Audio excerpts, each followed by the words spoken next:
vamos a comprobar que está saliendo, correcto, muchas gracias. Bueno, bendiciones también a los que están escuchando a través de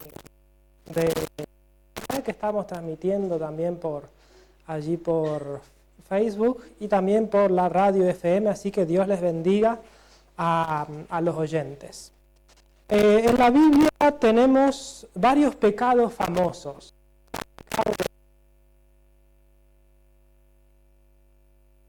Está el pecado de Saúl, también, muy famoso pecado. Está el pecado de Eva, de Adán y Eva, también famoso pecado. Y hoy vamos a hablar de un pecado particular que no se menciona tanto, que es el pecado de Meroz. Vamos a ver cuál es este pecado de Meroz.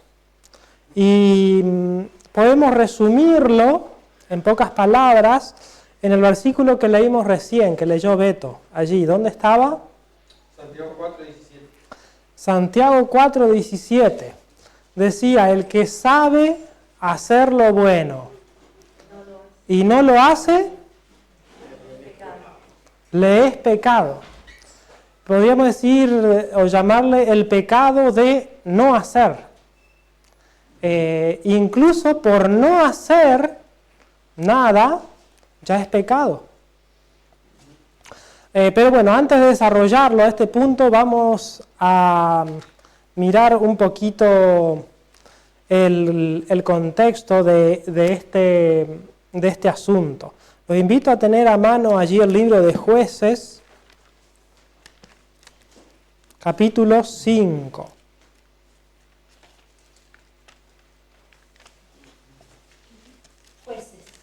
Jueces 5, allí el sexto libro.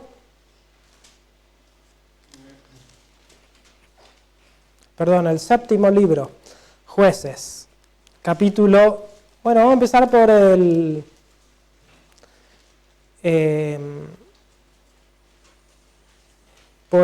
4. Sí, allí en el 4 se nos menciona un poco la historia.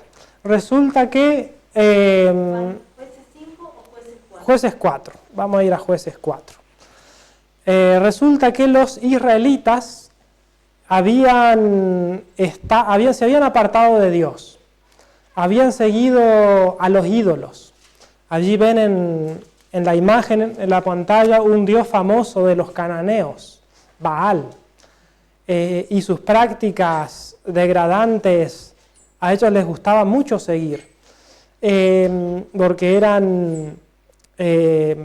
eran atractivas.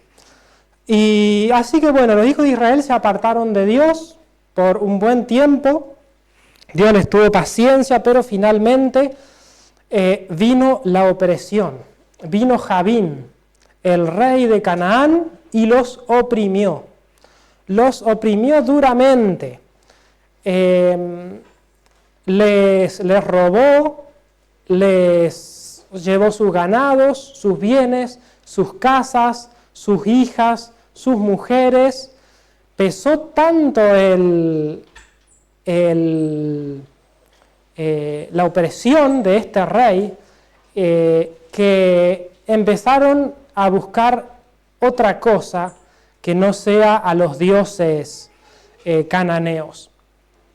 Y allí ellos aprendieron o vieron a lo que les llevaba estos dioses de los cananeos.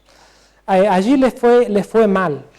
Y ante esa aflicción, ante esa dureza de la vida, es que ellos reflexionaron a duras penas, digamos, fueron sensibles a lo que el Espíritu les estaba diciendo y se acordaron de Dios. Y empezaron a buscar a Dios. Empezaron a buscar ayuda. Allí en Jueces 4, versículo 3, dice: los hijos de Israel clamaron a Jehová porque aquel tenía 900 carros herrados y había afligido en gran manera a los hijos de Israel por 20 años. Y así que imagínense, 20 años de opresión. ¿En cuánto tiempo nosotros aprendemos que el camino del Señor es mejor? ¿En cuánto tiempo? ¿En un evento, en 2 eventos, en una semana? Bueno, a esto le llevó 20 años apartarse de Baal y ponerse a buscar a Dios. Bueno, pero resulta que cuando quisieron volverse a Dios, quisieron romper ese yugo, ya no tenían fuerzas, no tenían un ejército, no tenían, en el caso este, tenían 900 carros herrados. En ese tiempo era como decir ahora aviones, tanques, y ellos estaban a pata, digamos. No tenían ni lanzas ni espadas porque el enemigo le había prohibido tenerlos. Entonces, digamos que no tenían ninguna otra opción. Su única opción, ¿cuál era? Dios. Buscar, clamar a Dios. Así que se volvieron al Señor. ¿Y cómo respondió el Señor? Diciéndole, ahora cuando tenés problemas me buscás. ¿Así respondió el Señor? No. El Señor con su suma paciencia, con su sumo amor, sabiendo de que en los momentos difíciles uno busca acudir a alguien, el Señor los recibió. Ahí en el versículo 6 al 8, bueno, empezando con el 5. En el 5 dice, en el 4, vamos a leer del 4, dice, gobernaba en aquel tiempo en Israel una mujer, Débora, profetisa, esposa de Lapidot, y ella se sentaba bajo la palmera de Débora, entre Ramá y Betel, en el monte de Efraín. Y los hijos de Israel subían a ella a juicio. Y ella envió a llamar a Barak, hijo de Abinoam, de Sedes, de Neftalí, y le dijo, ¿no te ha mandado Jehová, Dios de Israel, diciendo, ve y retírate hasta el monte de Tabor, y toma contigo 10,000 hombres de los hijos de Neftalí y de los hijos de Zabulón? Yo atraeré a ti al arroyo de Sisón a Sísara, capitán del ejército de Jabín, con sus carros y su ejército, y lo entregaré en tus manos. Y Barak le respondió, si tú vas conmigo, yo iré, pero si no vas conmigo, no iré. Bueno, entonces vemos de que Dios suscita un libertador. Pero ¿qué tal era este libertador? El mejor que Dios pudo haber llamado en Israel. ¿Cómo era? ¿Un valiente guerrero para liberar al pueblo? No, tenía tanto temor que quería que vaya la profetisa, la mujer, a la guerra, quería que le acompañe a la guerra a la mujer. Fíjense cómo estaba, en qué condición estaba el pueblo de Israel.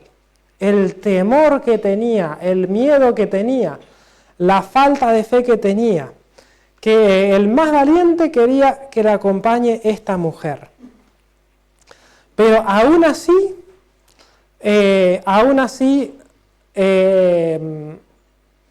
Débora le dijo, iré contigo, te acompañaré, pero le dijo, no va a ser la gloria para ti, porque imagínense, hasta ahora estamos leyendo esta historia y vemos la cobardía de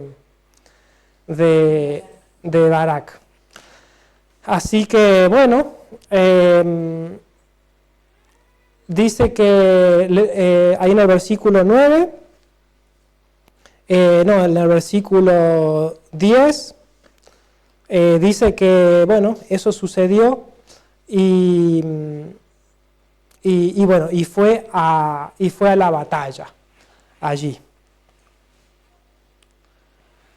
Bien. Así que, bueno, haciendo una aplicación a nosotros hoy en día también faltan los valientes. Hoy en día hay pocos valientes. Hoy en día nos acobardamos mucho. Y en estos últimos días, Dios nos ha encomendado una misión, que es el mensaje de los 3 ángeles, llevar el Evangelio a todo el mundo. Y resulta que el pueblo de Dios está en cierta medida oprimido por Satanás. A veces nos oprime el trabajo, a veces nos oprime la familia, a veces nos oprime nuestra cobardía. Y no salimos, no queremos salir, no queremos ser testigos. Quedamos allí acobardados ante las diferentes situaciones. Y a veces los que deberían salir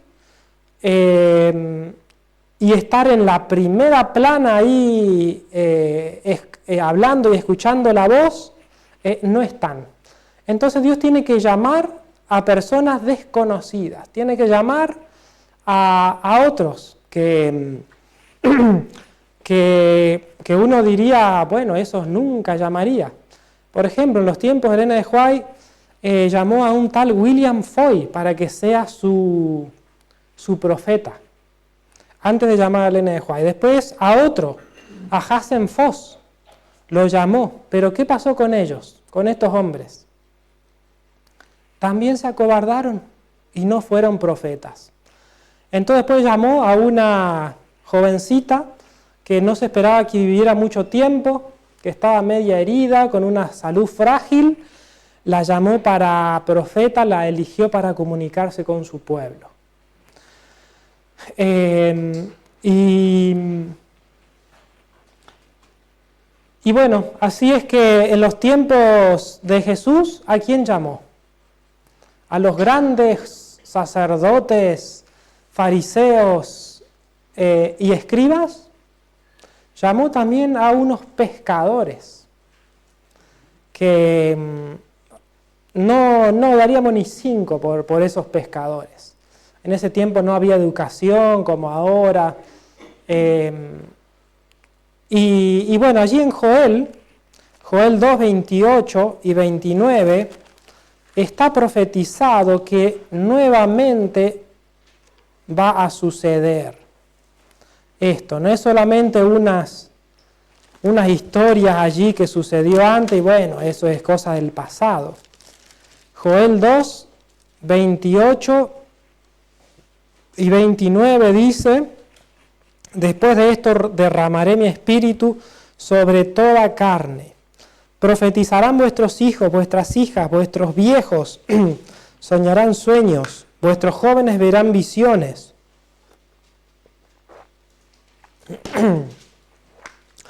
Y también sobre los siervos y sobre las siervas derramaré mi espíritu en aquellos días. Entonces se promete una unción especial a personas, imagínense, siervos. Siervos es como decir esclavos. El Espíritu de Dios va a estar sobre unos esclavos, sobre los hijos, sobre los viejos, sobre los que ya pensamos, no, eso ya están para el cajón. No, sobre eso va a derramar el Espíritu y van a predicar más que los jóvenes. Más que los que supuestamente tienen todas las aptitudes. Así como llamó a esta Débora, a este Barak, que no nos dice quién era, pero no hay muchas referencias. El Señor dice allí en el libro Evento de los Últimos Días, Él suscitará hombres y mujeres entre la gente corriente para hacer su obra, dice allí. Así como en la antigüedad llamó a pescadores para que fuesen sus discípulos. Pronto habrá un despertar que sorprenderá a muchos.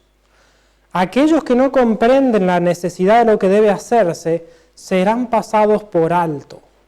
Y los mensajeros celestiales trabajarán con aquellos que son llamados gente común, capacitándolos para llevar la verdad a muchos lugares. Fíjense qué declaración sorprendente. dice que va a llamar hombres y mujeres corrientes,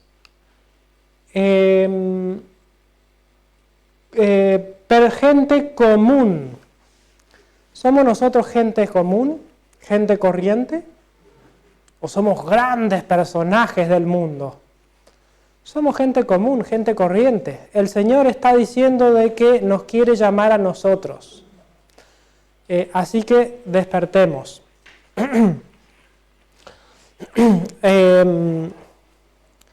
Y bueno, no pensemos que va a ser para otros, para grandes ministros, grandes pastores, para personas de otro país, de otra iglesia. No, va a ser para nosotros. De eso se va a llenar de obreros. Bueno, después en Jueces 5, 14 al 17, viene la parte de la guerra, la batalla. ¿Qué pasó? ¿Quién ganó? Barak, Sísara, ganaron los filisteos, dice así el texto. Jueces 5, 14 al 17. Entonces Débora dijo a Barak: levántate, porque este es el día en que Jehová ha entregado a Sísara en tus manos. ¿No ha salido Jehová delante de ti? Y Barak descendió del monte de Tabor, y 10,000 hombres en pos de él. Y Jehová desbarató a Sísara, y a todos sus carros, y a todo su ejército a filo de espada delante de Barak. Y Sísara descendió del carro y huyó a pie. Mas Barak siguió los carros y el ejército hasta Aroset de los gentiles, y todo el ejército de Sísara cayó a filo de espada hasta no quedar ni uno. Y el versículo 17 dice: y Sísara huyó a pie a la tienda de Jael, esposa de Eber-Sineo, porque había paz entre Jabín, rey de Azor, y la casa de Eber el Sineo. Bien, entonces, fíjense los números de los ejércitos. Estaba este Jabín, ¿cuántos carros dijimos que tenía? 900. Pero además de los 900 carros, dice allí en el versículo 15, que tenía a todo su ejército.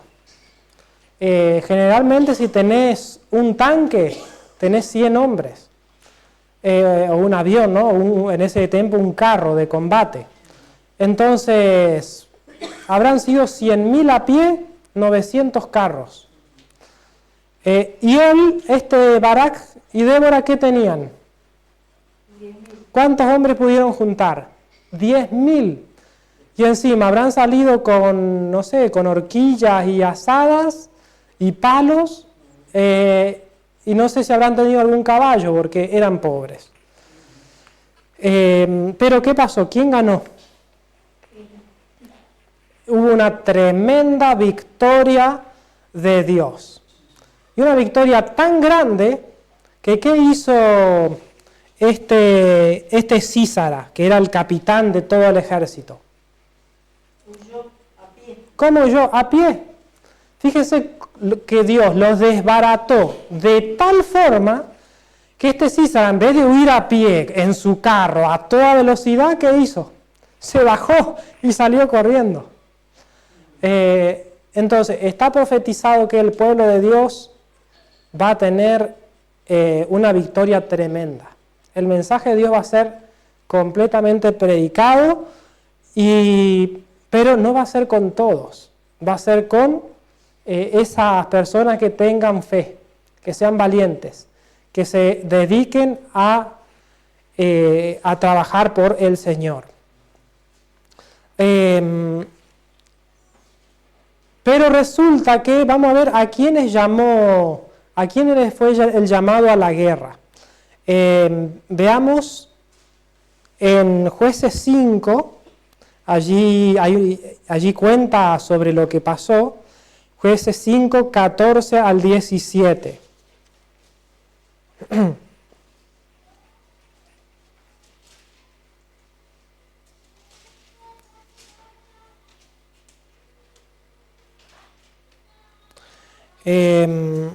Dice, Jueces 5, 14 al 17. De Efraín salió su raíz contra Amalec, tras ti, Benjamín, con tus pueblos.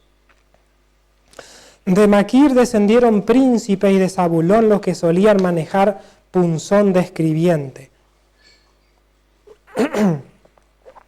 Príncipes también de Isaacar fueron con Débora, y como Isaacar también Barak fue enviado a pie por el valle. Por las divisiones de Rubén hubo grandes impresiones del corazón. ¿Por qué te quedaste entre los apriscos para oír los balidos de los rebaños? Por las divisiones de Rubén grandes fueron las reflexiones del corazón. Galaad se quedó al otro lado del Jordán. Y Dan, ¿por qué se detuvo junto a los navíos? Se mantuvo a ser a la ribera del mar y se quedó en sus puertos. El pueblo de Zabulón expuso su vida a la muerte y Neftalí en las alturas del campo. Bueno, ¿cuántas tribus había en Israel? Y eran 12. Eran 12 tribus. Más una, creo que 13. Y el llamado fue a las 12 tribus para la guerra. Tendrían que haberse presentado ahí 200 o 300 mil si respondían todos los de las tribus. Pero, ¿cuántos vinieron en ayuda del Señor? Ahí menciona,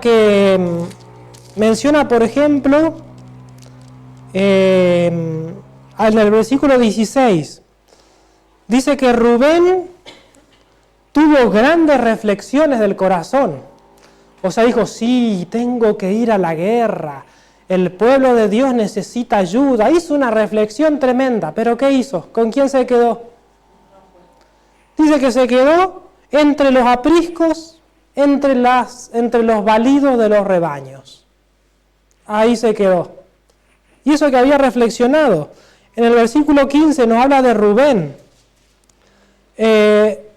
Dice que tenía grandes divisiones, o sea, un gran pueblo, y dice que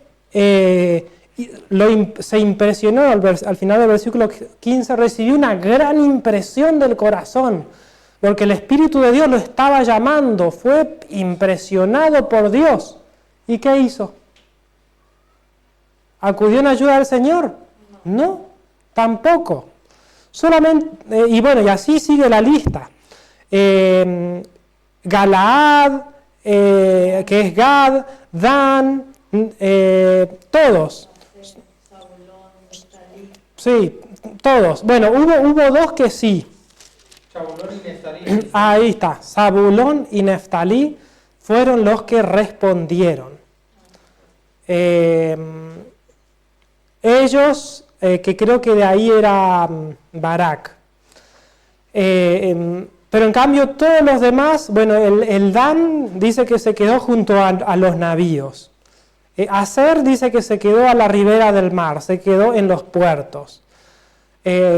Así que mientras estos pueblos iban y se arriesgaban a batallar, el resto se quedó en su casa. No respondió al llamado, no quisieron arriesgar sus vidas. Eso es lo que pasó con el pueblo de Israel. Y bueno, ¿qué dice el Señor al respecto para nuestros tiempos? En Mateo 10:39 dice, el que halle su vida la perderá, y el que pierda su vida por causa de mí la hallará. Si estas dos tribus se hubieran quedado en su casa, los filisteos los iban a matar. Pero ellos, por ir a acudir a esa guerra, a esa batalla, y arriesgarse a perder su vida, liberaron a todo el pueblo de Israel de la opresión de ellos. Allí en Lucas 14, versículo 27, dice, el que no carga su cruz y viene en pos de mí, no puede ser mi discípulo. Hay una cruz que tiene que cargar cada uno. A veces es una enfermedad, a veces el carácter de uno, a veces es la flojera. Cada uno tiene una cruz que cargar. Pero el Señor dice que tomemos esa cruz, que nos esforcemos y sigamos al Señor hacia la victoria. En el versículo 26 de este Lucas 14 dice: si alguno viene a mí y no me prefiere a su padre y a su madre, a su esposa y a sus hijos, a sus hermanos y hermanas, y aún a su propia vida, no puede ser mi discípulo. Y el versículo 33 dice así: cualquiera de vosotros que no renuncia a todo lo que posee, no puede ser mi discípulo. Bueno, cada uno de nosotros tiene algo que dejar, algo que está impidiendo seguir al Señor completamente, de todo corazón, al 100%. No estamos siguiendo al Señor correctamente. Puede ser que estas palabras nos impresionen, puede ser que hayamos escuchado el mensaje y nos motive, pero como este pueblo no nos movemos, nos quedamos. Tenemos que ir al culto, nos quedamos en la casa. Tenemos que levantarnos más temprano para leer la palabra, nos levantamos tarde. Y bueno, nos estamos quedando. Eso no tiene que suceder. En 2 de Samuel 23, 9 y 10, hay una historia también que contrasta notablemente con este Barak y con estas 10 tribus. Allí está la historia de uno de los valientes de David. En los tiempos de David, él tenía 3 valientes. Se les llamaba valiente porque habían hecho las obras más valerosas de su tiempo. En el caso de este, se llamaba Eleazar, el hijo de Dodo. Resulta que había habido una guerra ahí, 2 Samuel 23, 9 y 10. Había habido una guerra. Estaban peleando, luchando, y estaba tan cruenta la batalla que el pueblo de Israel, de Dios, empezó a retroceder.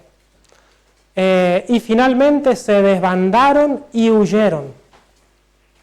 Pero ahí había un hombre de fe. Y mientras todos iban para atrás, huyendo del enemigo que lo estaba venciendo, él se quedó ahí. Y se quedó en su puesto. Y empezó a mover esa espada y empezó a recibir a los filisteos. Uno a uno los empezó a matar a todos, a todo el ejército. Y estuvo tanto tiempo luchando contra todo el ejército, un solo hombre contra todo un ejército, que dice que se le pegó su mano a la espada. ¿O sabían cuando te queda entumecida la mano? Así le quedó a este. Pero aún así siguió peleando. Y uno lo ve de lejos y bueno, te parece algo que uno hubiera hecho también. Pero pensemos, estos filisteos estaban entregados a los demonios, hacían culto a los demonios. Venían esos filisteos como fieras. Quizá tenían drogas alucinógenas en ese tiempo, bueno, así venían, con los 100 demonios, y venían tan mal que asustaron a todo el ejército de Israel que estaba huyendo. Pero con el Espíritu del Señor, y fue algo milagroso, porque físicamente es imposible que un hombre luche contra todo un ejército y le gane. O sea, solo en las películas pasa en ciencia ficción que uno le da pelea a 20 y les gana. Eso es mentira, pero en este caso fue verdad. Y eso sucedió porque tenía el Espíritu del Señor, este valiente. Eleazar, sí.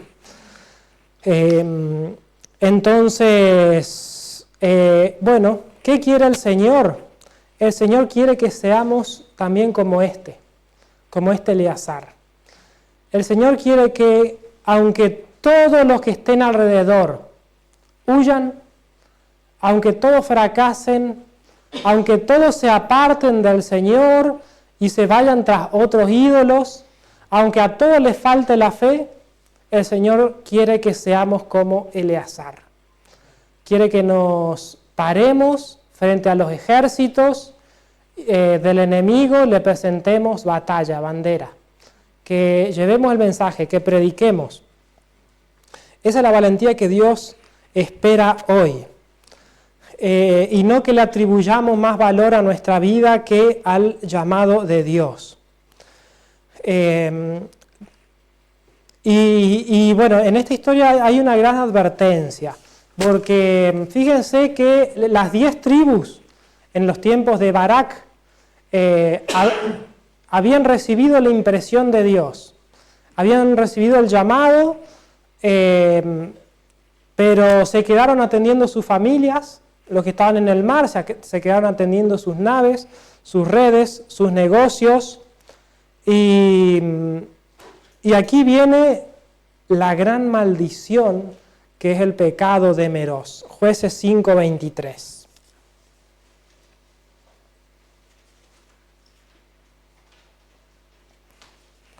Allí dice: maldecid a Meroz, dijo el ángel de Jehová, maldecid severamente a sus moradores, porque no vinieron al socorro de Jehová contra los fuertes. Fíjense qué condena, qué declaración le hizo. Una maldición total para todos esos que se quedaron, para todos los que no vinieron. Encima el pueblo filisteo eran fuertes, con esos carros, con ese ejército. Tendrían que ellos haber acudido y escuchado el mensaje y haber ayudado. Pero dice que no lo hicieron. Y bueno, hay una gran advertencia y un prototipo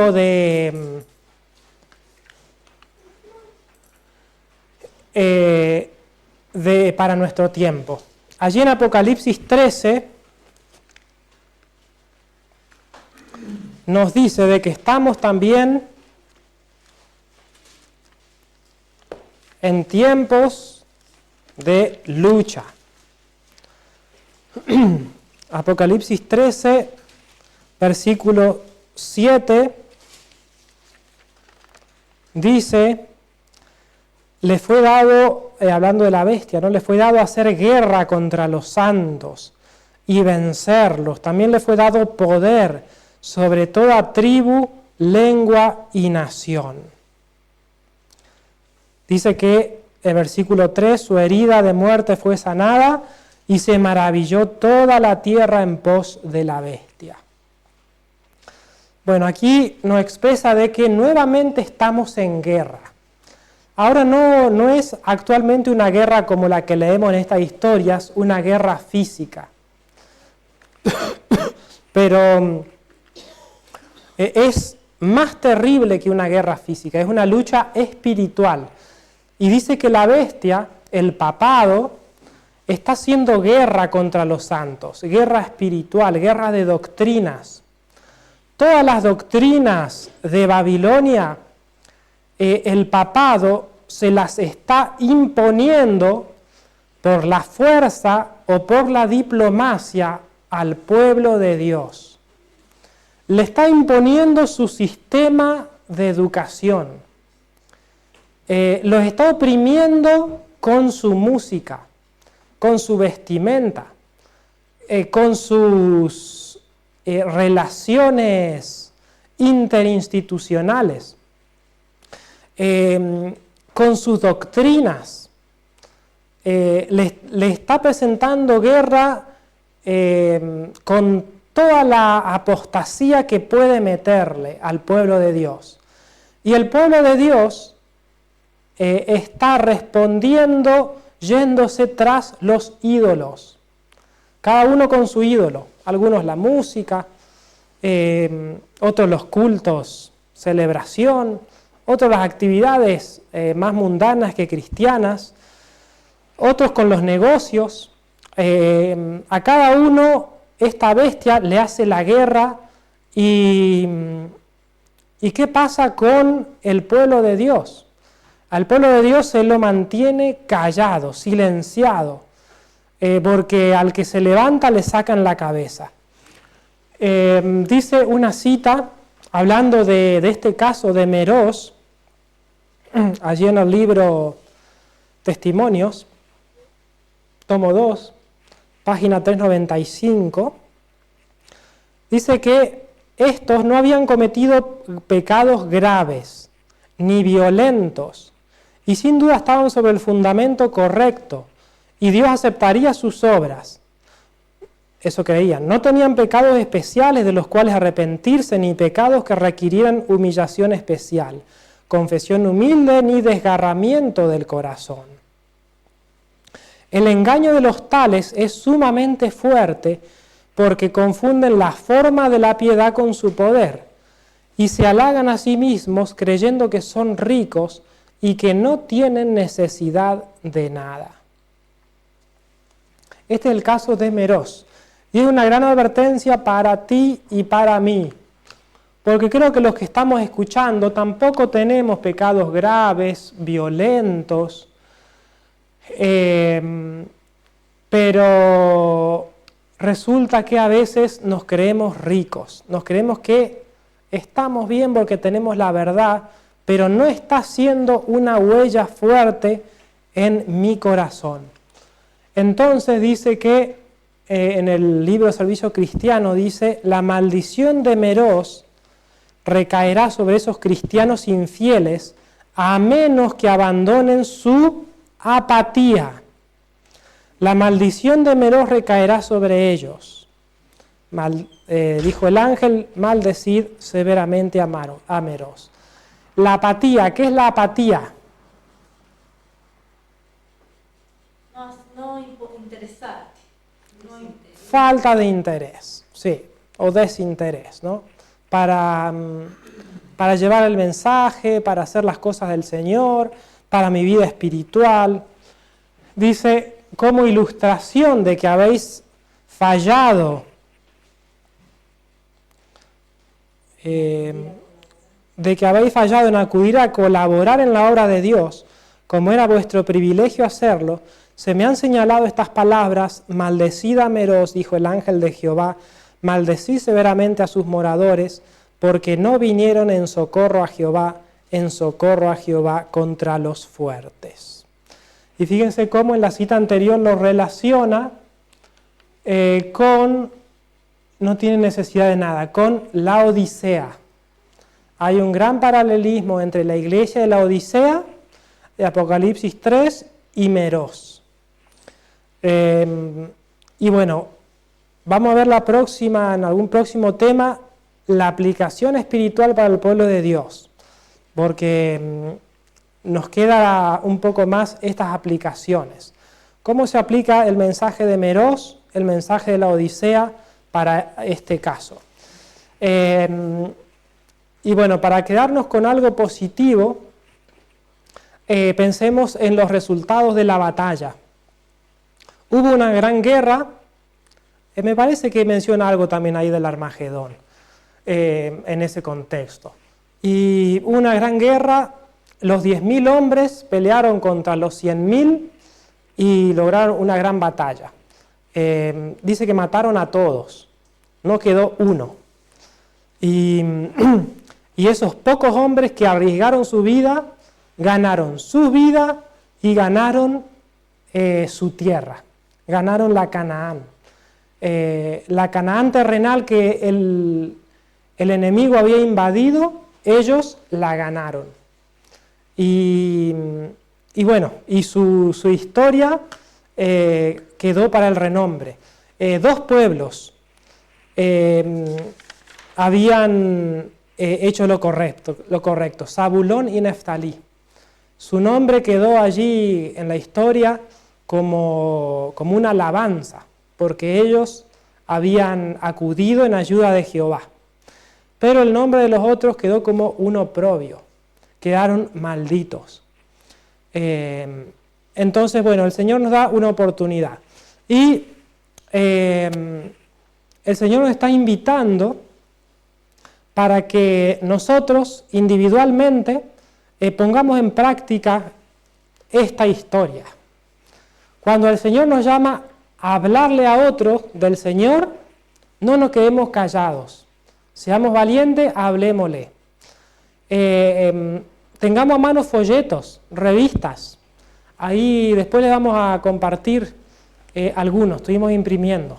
Compartan el mensaje.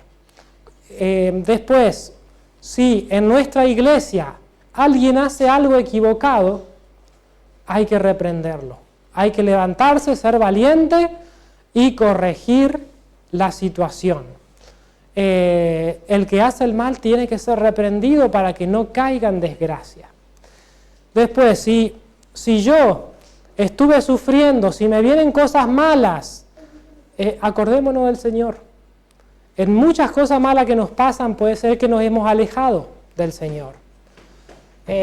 Pero no hace falta que nos venga algo malo para ir al Señor. Acudamos ahora que estamos bien. Volvamos al Señor, entreguémonos completamente a Él.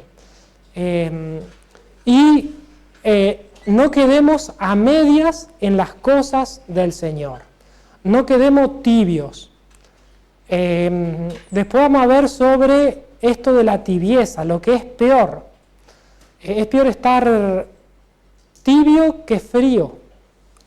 Entonces, la única opción que nos queda es caliente. Eso es en la única seguridad. Así que pongámonos las pilas, vamos a trabajar por el Señor y cuando haya un llamado, respondamos a ese llamado para ir a la guerra. El Señor les bendiga.